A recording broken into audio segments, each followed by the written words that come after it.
আসসালামু আলাইকুম ওয়া রাহমাতুল্লাহি ওয়া বারাকাতুহু। বন্ধুরা সবাই কেমন আছো? আশা করি সবাই ভালো আছো, সুস্থ আছো। আলহামদুলিল্লাহ আমরাও খুব ভালো আছি, সুস্থ আছি। সোনালী রান্নাঘর উইথ ভিলেজ ফুড চ্যানেলে তোমাদের প্রত্যেককে স্বাগত জানাই। আজকে আমি আবার একটা নতুন রেসিপি নিয়ে চলে এসেছি। আর এই রেসিপিটা দেখে বুঝতে পারছো যে কতটা সুন্দর হয়েছে। তো দেখতে যতটা সুন্দর হয়েছিল, খেতে ততটাই সুন্দর হয়েছিল। তো তার জন্য তোমাদের সঙ্গে আমি শেয়ার করলাম। এটা হচ্ছে দেশি মোরগের মাংসের একটা রেসিপি। আর এটা কিন্তু আমি মহরমের দিন তৈরি করেছিলাম। তো সব রেসিপি একসঙ্গে দেওয়া সম্ভব না, তার জন্য আমি একে একে রেসিপিগুলো দেখাচ্ছি। তো চলো কীভাবে রান্না করেছিলাম সেটাই দেখাবো তোমাদেরকে। তো প্লিজ বন্ধুরা ভিডিওটা স্কিপ না করে দেখো। আর যদি খুব বেশি দেখতে না পারো 3 মিনিট অন্তত দেখো। তো চলো কীভাবে তৈরি করেছি সেটাই তোমাদের সঙ্গে শেয়ার করি। তো মোরগের মাংসটা কেটে ধুয়ে পরিষ্কার করা কিছুই দেখানো হয়নি, কারণ আমি সেই সময় লাইভ করছিলাম। তো এখন আমি রান্না করাটাই দেখাবো। তো প্রথমে কড়াইয়ে তেল দিয়ে দিলাম, তেলে দিয়ে দিলাম পেঁয়াজ কুচি, তারপরে দিয়ে দিলাম দারচিনি, এলাচ, লং আর তেজপাতা। সব কিছু দিয়ে ভালোভাবে নাড়াচাড়া করে লাল লাল করে ভেজে নেব। পেঁয়াজটা যদি একটু ভালোভাবে লাল লাল করে ভাজা হয় তাহলে মাংসের কালারটা খুবই সুন্দর হয়। তো তার জন্যই লাল লাল করে ভেজে নেবো। এই তো দেখতেই পাচ্ছেন লাল লাল করে আমি পেঁয়াজটাকে ভালোভাবে ভেজে নিয়েছি। আর এই পর্যায়ে আমি বাটা মশলাটা অ্যাড করে দেবো। তো এখানে আমি সবগুলো একসাথে বেটে রেখেছিলাম, আদা, রসুন আর ছিল জিরা। তো কাঁচা জিরা আমি দিয়ে একসঙ্গে বেটে দিই, তাহলে সেন্টটাও খুব সুন্দর আসে আর ভালো হয়, কারো দাঁতে পড়ে না। তো এই তো আমি সব কিছু দিয়ে দিলাম, দিয়ে এখন নাড়াচাড়া করে মশলাটা ভালোভাবে কষিয়ে নেব পেঁয়াজের সঙ্গে। তো এটা কিন্তু আমি অনেকটা কম তেলেই রান্না করছি, কারণ ননস্টিকে তো আপনারা জানেনই খুব কম তেলে রান্না করা হয়, কিন্তু তবুও কিন্তু খুবই টেস্টি হয় আর খুব সুন্দর হয়। তো মশলাটা আমার অলরেডি কষানো কষানো হয়ে গেছে। আর এখন আমি শুকনো মশলাগুলো অ্যাড করে দেবো।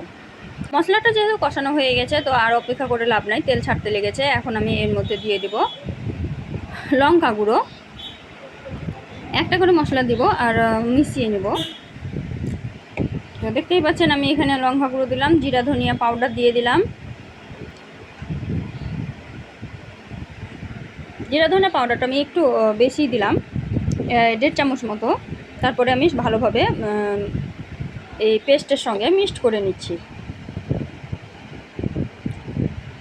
তো মশলাটা গায়ে লেগে লেগে আসছিলো, তার জন্য একটু আমি জল দিয়ে দিয়েছিলাম। তারপরে আমি দিলাম হলুদ গুঁড়ো, দিয়ে আবারও ভালোভাবে মিক্সড করে নিচ্ছি। জলটা দেওয়ার কারণ হচ্ছে যে তেলটা আর দেবো না, আর তলায় যাতে না লেগে যায় তার জন্য। আর মশলাটা শুকনো শুকনো ছিল তো তলায় লেগে যাচ্ছিলো, তার জন্যই জলটা একটু দিয়ে দিয়েছিলাম। এখন আমি দিয়ে দেবো স্বাদ মতো লবণ।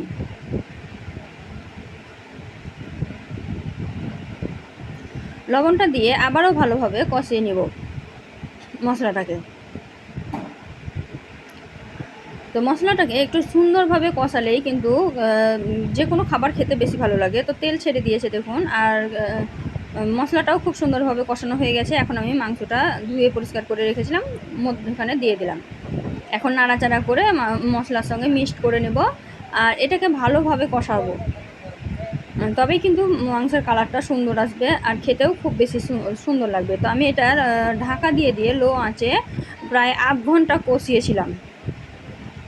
তো আপনারাও যদি সময় নিয়ে ধৈর্য ধরে এভাবে মুরগির মাংস রান্না করেন তাহলে কিন্তু খুবই সুস্বাদু হয়।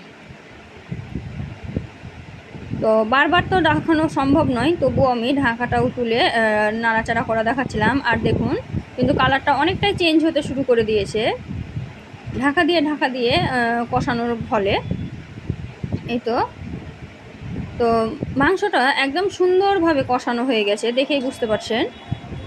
তো এখন আমি এই পর্যায়ে জলটা দিয়ে দেব, কারণ এটা দেশি মোরগের মাংস আর এটা শুদ্ধ হতে কিন্তু সময় নেবে।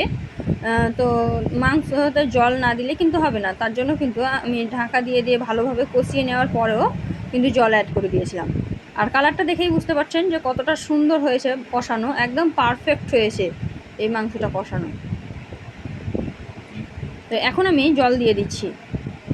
জলটা আমি একটু বেশি পরিমাণে দিয়েছিলাম, কারণ আমি এই দেশি মোরগের ঝোল রাখলে কিন্তু খেতে ভালো লাগে। আর সব শুকনো শুকনো তরকারি ছিল, তো ঝোল না হলে হবে না। আর মাংসটাও সিদ্ধ হতে হতো, তার জন্য কিন্তু আমি বেশি একটু পরিমাণে জল দিয়েছিলাম, টেনে ঠিক পরিমাণে চলে আসবে। তো এই তো হয়ে গেছে, ভালোভাবে সিদ্ধ হয়ে গেছে। আর এখন আমি দিয়ে দিলাম উপর থেকে ধনিয়া পাতা। ধনিয়া পাতা না দিলে মনে হয় যে কোনো কিছুই ভালো লাগে না, আর ধনিয়া পাতা দিলে তরকারিতে জান চলে আসে। তো এটা হয়ে গেছে আর আমি নামিয়ে নিয়েছি। আর কালারটা দেখেই বুঝতে পারছেন যে কতটা সুন্দর হয়েছে। এখন আমি পরিবেশন করে দেখাচ্ছি, তার জন্য একটা বাটি নিয়ে নিয়েছি। আর এই তো দেখুন, সাধারণ খুব বেশিও না খুব কমও না, সাধারণ মশলা ব্যবহার করে, তেল মশলা ব্যবহার করেও কিন্তু এত সুন্দর এত টেস্টি রান্না খাওয়া যায়, সম্ভব সেটা যদি ভালোভাবে রান্না করা যায়।